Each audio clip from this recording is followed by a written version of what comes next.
বর্তমানে আমাদের বাংলাদেশের জন্য সবচাইতে বড় বিপদ কি?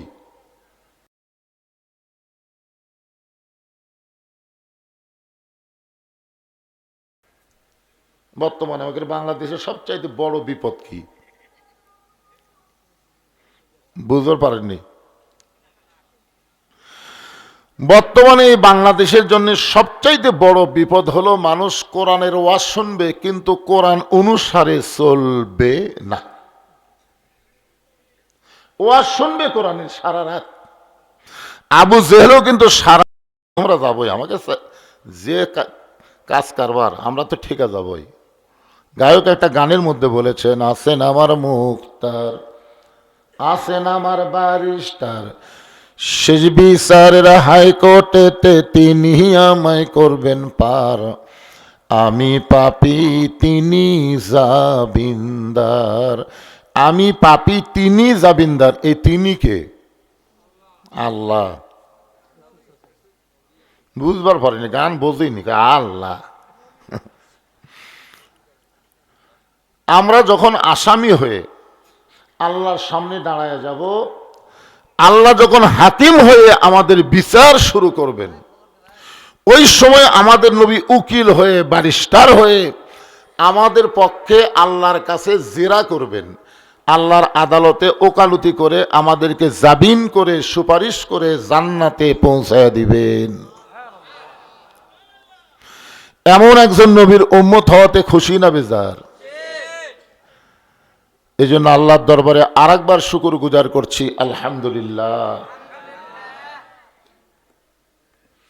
এখন যে কোরআন থেকে আমরা কিছু সময় আলোচনা শুনব, এই কোরআনের মধ্যে কোনো সন্দেহ আছে নাকি? নাই। আল্লাহ কোরআনের প্রথমেই বললেন, জালিকাল কিতাবু লা রাইবা ফি হুদাল লিল মুত্তাকিন। এই কোরআনের মধ্যে, কিতাবের মধ্যে কোনোই সন্দেহ নাই, এটা মুত্তাকি বান্দা বান্দি যারা হবে আল্লাহর কোরআন থেকে তারাই শুধুমাত্র হেদায়েত পাবে। সুবহানাল্লাহ কন্যা। কেন এই যে আপনারা যারা এখানে খালের মধ্যে বসে আছেন, আপনাদের বাড়ি নাই? জোরে করে আছে না নাই? আপনাদের কি ল্যাব তোষক নাই? তো ল্যাব তোষক বাড়ি ঘর বাদ দিয়ে এই খেড়ের মধ্যে বসে আছেন এমনি এমনি। আপনারাই হলেন মুত্তাকি, বলেন সুবহানাল্লাহ। এই জন্যে মুত্তাকি বান্দা বান্দি যারা আল্লাহর কোরআন থেকে হেদায়েত পাবে, তারা সেই পবিত্র কালামুল্লাহ শরীফ থেকে আমাদের পাঁচ পীর এলাকায় কোনো মানুষ যখন মারা যায়, বুঝলেন, মানুষ মরার খবর শুনে সকলে পড়ে ইন্না লিল্লাহি ওয়া ইন্না ইলাইহি রাজিউন। আপনাদের এই এলাকার খবর কি? একই খবর। এটা কিন্তু মানুষ মরার কথা শুনে এই আয়াত পড়ে, কিন্তু এখানে আল্লাহ বলতেছেন ইজা মানে যখন, আসাবাতুহুম মুসিবা তোমাদের উপরে বিপদ আপদ মুসিবত আসবে, কলু তখন তোমরা বলবে ইন্না লিল্লাহি ওয়া ইন্না ইলাইহি রাজিউন। এখন বলেন তো এই আয়াতটা কখন পড়া লাগবে? না না, সব সময় না। আপদ বিপদ মুসিবত যখন আসবে তখন এই ইন্না লিল্লাহ পড়া লাগবে। বর্তমানে আমাদের বাংলাদেশের জন্য সবচাইতে বড় বিপদ কি? বর্তমানে আমাদের বাংলাদেশের সবচাইতে বড় বিপদ কি বুঝতে পারেননি? বর্তমানে এই বাংলাদেশের জন্য সবচাইতে বড় বিপদ হলো মানুষ কোরআনের ওয়াজ শুনবে কিন্তু কোরআন অনুসারে চলবে না। ওয়াজ শুনবে কোরআনের সারা রাত। আবু জেহেলও কিন্তু সারা রাত কোরআন তেলাওয়াত শুনছে, সারা রাত। আপনারা তো খেলের মধ্যে বসার জায়গা পাচ্ছেন, ওর আর বসারও জায়গা হয়নি। ওই দাঁড়িয়ে থেকে কোরআন তেলাওয়াত শুনছে, আলোতে শুনতে পারেনি, অন্ধকারে শুনছে, প্রকাশ্যে শুনতে পারেনি, চোরের মতন চুপি চুপি শুনছে সারা রাত। 2-1 ঘন্টা না, সারা রাত। খালি কোরআন শোনেনি, কোরআনটা আবার বুঝিছেও।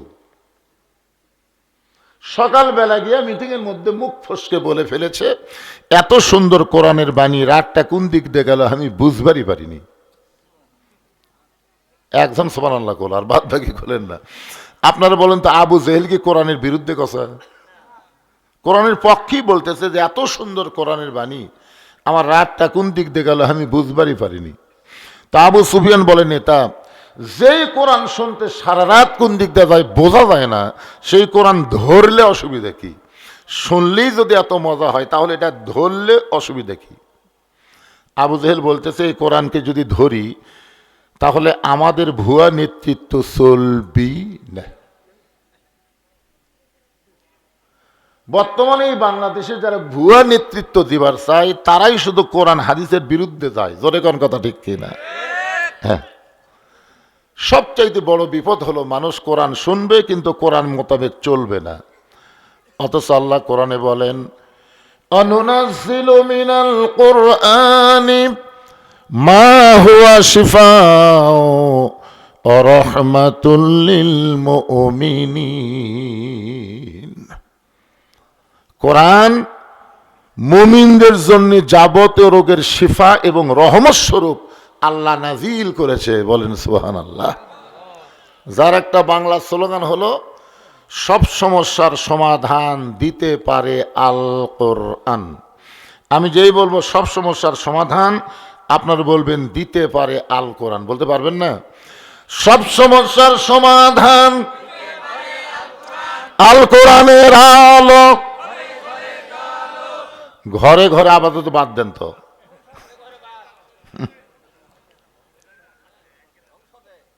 মানে একটা টার্গেট নেন, একটা নিয়ত করেন। নিয়ত করলে তার অসুবিধা আছে? অসুবিধা আছে? নিয়ত করেন যে সব জায়গা হলো শেষ, আগামীতে দেখবো আল্লাহর কোরআনের বাংলাদেশ। একটা নিয়ত করেন তো, দেখা যাক কি হয়। আল্লাহ তো কবুলও করতে পারে, পারে কি পারে না? বহু কিছুই তো আমরা দেখলাম, বহু কিছু আমরা দেখছি, কিন্তু আল্লাহর কোরআন তো খালি শুনতেছি, এটা তো দেখতেছি না। জোরে কোন কথা ঠিক কিনা? তাহলে এটা কি খালি শোনার জন্য আল্লাহ পাঠাছে যে বক্তা ওয়াজ করে খালি শুনবে? দিন দিন খালি বক্তারই দাম বাড়বি। মানে বক্তার ওয়াজ যে শুনতেছেন, বক্তার দাম বাড়বি, কোরআনের দাম বাড়তেছে না তো। যেদিন শুধু কোরআনের ওয়াজ শুনবেন না, বাস্তবে কোরআনকে দেখতে পাবেন, সেদিন বক্তার দাম বাড়বে না, দাম বাড়বে আল্লাহর কোরআনের। জোরে কোন কথা ঠিক কিনা? কোরআনের দাম আজ থেকে 10 বছর যা আসলে তাই আছে, 10 বছর আগে যায় এখনো তাই, কিন্তু বক্তা হায় হায় হায়, দুটো একে দরকার হয় 4টাও করবি, বক্তা গোয়া শুনে শুনে মেরে ফেলে দিবি। কি মনে করতে চান? তো আপনাকে একটা নিয়ত করেন তো, যে নিয়ত করছি যে আল্লাহ সারা জীবন তো শুনেই গেলাম, একটু আল্লাহর কোরআন আমরা দেখবার চাই। আগামীতে আল্লাহর কোরআন এই 95% মুসলমানের দেশে আমরা দেখবার চাই। দেখার দরকার আছে না নাই? দরকার আছে না নাই? তো দেখবার যদি চান তাহলে ঘরে ঘরে জলকে কাম হবি না, জাগা মতো জ্বলান লাগবে, জাগা মতো। জাগা বোঝেন না? হ্যাঁ, জাগা মতো জ্বলান লাগবে। গলা খাকারে দেন। আল কোরআনের আলো সংসদে জালো, কোরআন হাদিস যেখানে। পিছন দিকে লোকেরা মিছিল করতেছে না। দুনিয়ার মুসলমান। আচ্ছা, আপনারা মসজিদের মধ্যে যখন ঢোকেন তখন কি আওয়ামী লীগ, বিএনপি, জাতীয় পার্টি, জামাত হয়ে ঢোকেন না নামাজি হয়ে ঢোকেন? আপনারা কোনোদিন দেখছেন যে কোনো মসজিদে এক এক দল এক এক কাতার দেখছেন? আমি আমার 5 ফিরে দেখছি আওয়ামী লীগ, বিএনপি, জাতীয় পার্টি মিলা কাতার সোজা করছে, 3 দল মিলা কাতার সোজা করছে। যেরকম কি সোজা করছে? একের পায়ের গোড়ালির সঙ্গে গোড়ালি মিল করে কাতার সোজা করছে। বোঝাই যাচ্ছে না যে এখানে 3 দলের মুসল্লি আছে, মনে হচ্ছে সব এক দলের। ইতিমধ্যে হুজুর নাই। জোরে কোন কি নাই? কাতার তো সোজা হয়ে গেছে, এখন সামনে ইমাম লাগবি না, তো হুজুর নাই। কে রে? হুজুরের খবর কি? তো একজন বলতেছে মায়ের অসুখ, তো মা ওকলে হাসপাতালে গেছে। তাহলে সামনে কে যাবি রে? মানে আওয়ামী লীগও সামনে যাওয়ার পারতেছে না, বিএনপিও পারতেছে না, জাতীয় পার্টিও পারতেছে না। তখন মসজিদের বারান্দার দেখে জামাতের এক হুজুর খাড়া হয়ে আছে।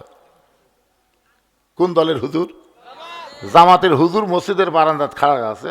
তো বলতে হুজুর আসেন সামনে যান। হুজুর আসেন সামনে যান, বলে ভাইরে আমি কিন্তু জামাত। মসজিদের মধ্যে আওয়ামী লীগ বিএনপি জাতীয় পার্টি জামাত আছে, মসজিদে আমরা সবাই ভাই ভাই একসঙ্গে জামাত করতে চাই, জোরে খান সুবহানাল্লাহ। তো মসজিদের মধ্যে সব দল ভাঙ্গে যদি এক দল হয়, তাহলে আল্লাহর কোরআনের মাহফিল এসে সব দল ভাঙ্গে এক দল হওয়া যাবে না? তা আমি যেই বলবো দুনিয়ার মুসলমান সবাই বলবেন এক হও, এক হও, বলতে পারবেন না ভাইজান? দুনিয়ার মুসলমান লিল্লাহি তাকবীর, আলহামদুলিল্লাহ। টপ টপ করে নিয়র পড়বি, শীত হবি, আবার ওয়াজে গরমও লাগবি, ঠিক কিনা বলেন? হ্যাঁ হ্যাঁ, একটু সাইজ হয়ে বসেন। কি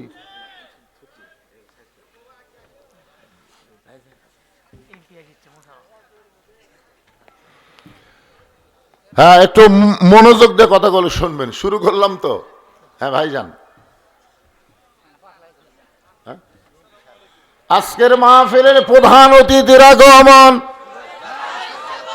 প্রধান অতিথির আগমন, আমার মোশাররফ ভাইয়ের আগমন, লিল্লাহি তাকবীর। আমি নিয়তি করছিলাম যদি আসে, যদি আসে তাহলে হ্যাঁ, না না শোনেন এই কথাটা বলি, আমি আপনাকে নন্দীগ্রামে যে এত খারাপ রাস্তা আছে, তা আগামী ইলেকশনে তো আমার ভাই এমপি হয়ে যাচ্ছে ইনশাল্লাহ। তো এখন রাস্তাটা আমরা তার কাছে চাই, মানে আগে কোনো দিকে রাস্তার দরকার নাই, এই দিকে রাস্তার দরকার এক নম্বরে, জোরে কথা কন না কেন? হ্যাঁ, তো না বলা যাবে না তার। তাহলে কি বলতেছিলাম? দুনিয়ার মুসলমান, আপনারা বলেন তো এটা কোরআনের মাহফিল, এখানে আপনি মসজিদের বেড়া বিএনপি করেন, জাতীয় পার্টি করেন, জামাত করেন, তাবলিগ করেন, মসজিদের বেড়া করেন, মসজিদের ভিতরে করা যাবে? কোরআনের মাহফিলের ভিতরে কোনো দল করা যাবে? দেখেন তো আমরা সবাই এক লাইনে বসিনি। তো এই জন্যে কোরআন শরীফ জাগা মতো জ্বালাতে হবে, বুঝছেন? কারণ কোরআন তো সাধারণ কোনো জিনিস না, কোরআনের এক নাম হলো নূর, কোরআনের এক নাম কি? আলো। যেখানে কোরআনের নূর থাকবে সেখানে অন্ধকার থাকবে না। এই কথাটা আমি বলতেছিলাম। সেই কোরআন থেকে মানুষ মরে গেলে যে আয়াত আমাদের এলাকায় পড়ে, আপনারা বললেন আমাকে এলাকায় একই আয়াত। এখন যে দলেরই মুসলমান মরুক, মরার সঙ্গে সঙ্গে আমরা কি বলি? এই কথা কয় না, ইন্না লিল্লাহি ওয়া ইন্না ইলাইহি রাজিউন। কিন্তু আয়াতটা কি মানুষ মরার পরে পড়ার জন্যে? এখানে কিন্তু আপনাদের আমি একেবারে শাব্দিক অর্থ শুনাইছি। ইজা মানে, আরেকবার শোনেন, ইজা মানে যখন, ইজা মানে কি? আসাবাতুহুম মুসিবা, তোমাদের উপরে বিপদ আপদ মুসিবত আসবে, কলু, তখন তোমরা বলবে ইন্না লিল্লাহি ওয়া ইন্না ইলাইহি রাজিউন। তাহলে বিপদ আপদ মুসিবতের আয়াত আমরা মানুষ মরলে কেন পড়ি?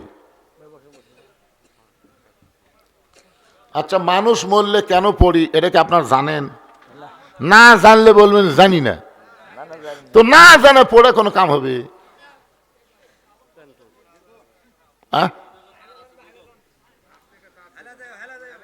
শুধু আপনারা না, শুধু আপনারা না, আমি বহু আলেমকে জিজ্ঞেস করছি, বহু আলেমকে জিজ্ঞেস করছি যে বিপদ আপদের আয়াত মানুষ মরলে আমরা কেন পড়ি? তো বলে আগে থেকে হয়ে আসতেছে, আগে থেকে হয়ে আসতেছে, আমরাও পড়ি। আমার পাশে একজন নামাজ পড়ে আঙ্গুল তোলে, এই আঙ্গুল তোলে। তো সালাম ফিরানোর পরে বললাম ভাই এটা কি? তো সবাই করে আমিও করি। আপনারা বলেন তো সবাই করে আমিও করি, আগে থেকে হয়ে আসতেছে, এগুলার নাম ইসলাম? ইসলাম তো খালি শোনা গেলে হবে না, এটা বাস্তবে জানাও লাগবে, জোরে কোন ঠিক কিনা? তবে মোস্তাফিয়া মাদ্রাসার একজন ওস্তাদ আমাকে বলেছে একটা মানুষের জন্য মৃত্যুটাই হলো সবচাইতে বড় বিপদ, আর এই জন্য মরার খবর শুনে আমরা বিপদের আয়াত কই। আমি হুজুরের হাত ধরে বললাম আপনার কথা আমি মানলাম না, কারণ একজন মুসলমানের জন্য মরা বিপদ না, একটা মুসলমানের জন্য মরা হলো জান্নাতে যাওয়ার পথ, জোরে কোন কথা ঠিক কিনা? হিন্দুর জন্য হতে পারে মরা বিপদ, হিন্দুর জন্য হতে পারে, ইহুদি খ্রিস্টানদের জন্য হতে পারে, যারা আল্লাহ রাসূলকে মানে না তারা মরে গেলে পিটন খাওয়া লাগবে, জোরে খান কথা ঠিক কিনা? কিন্তু আমরা যারা মানি, আমরা যারা মুসলমান, আমাদের জন্য মরা বিপদ হবে কেন? আমাদের জন্য তো বেঁচে থাকার চাইতে ঈমান নিয়ে মরে যাওয়াই ভালো, জোরে কোন কথা ঠিক কিনা? তাহলে মরার খবর শুনি ইন্না লিল্লাহ কেন পড়ি? এমনি এমনি পড়ি? আচ্ছা, কোনোদিন কি আপনারা এটা পড়ার আগে কোনো হুজুরকে জিজ্ঞাসা করছেন? করেন উনি। তার মানে হয়ে আসতেছে, হয়ে যাক কিয়ামত পর্যন্ত। হ্যাঁ, কি কয়? এটা কি হচ্ছে? এটা কি হচ্ছে রে পাগলা?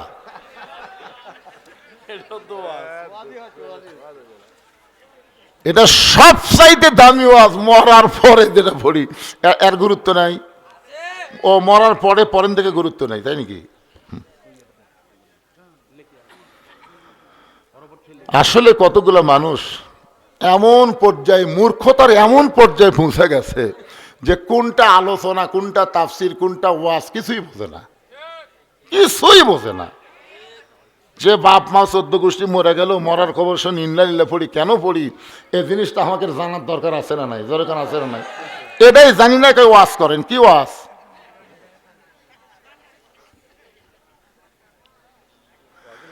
একটা হলো ঘাসের গোড়া উঁকড়ানো, আর একটা ঘাস ছিঁড়ে দেওয়া, দুটাই জমি লিরেন, জোরে কোন কথা ঠিক কিনা? একটা হলো ঘাসের গোড়া উঁকড়ালে ওই জমিতে সহজ আর ঘাস হবি না, আর একটা খালি ছিঁড়ে দিয়ে পানি ঘোলা করে থেকে গেছে, তখন মনে করবে ঘাস নাই। পানি যখন টল্লা হবে তখন কে রে সবই না আছে। তা আপনারা কোনটা করছেন? আমাকে ছিঁড়ে দিবার করছেন?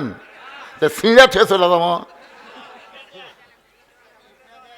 সিরা ধুতিয়া তোলার তাইবের ঘটনা কয়ে কান্দামো, মা ফাতেমার কথা কয়ে কান্দামো, খালি কান্দে থুয়ে যাবো, আমরা সিঁড়া থুয়ে যাওয়া।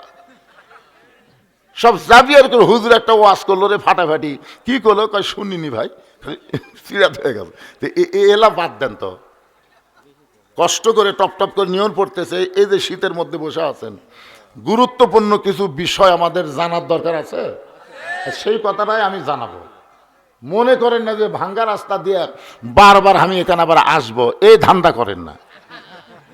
বহু বছর পরে একবার আইছিলাম, মাগরিব থেকে ওয়াজ করে গেছি, এবার আবার আসছি, আসে তো সেই শীত, আমার শরীরও খারাপ, গলাও টাবা।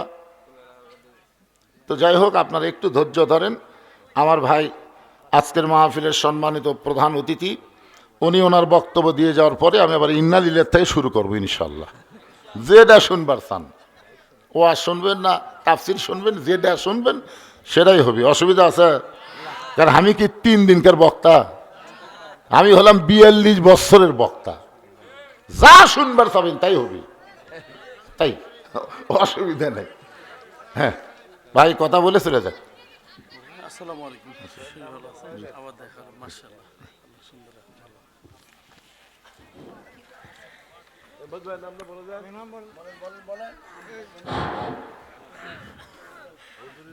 আলহামদুলিল্লাহ, আজকের মাহফিলের প্রধান অতিথি কয়টার দিকে আসছেন? এখন আপনাদের আচ্ছা, সামনে এসার আগে উপস্থিত।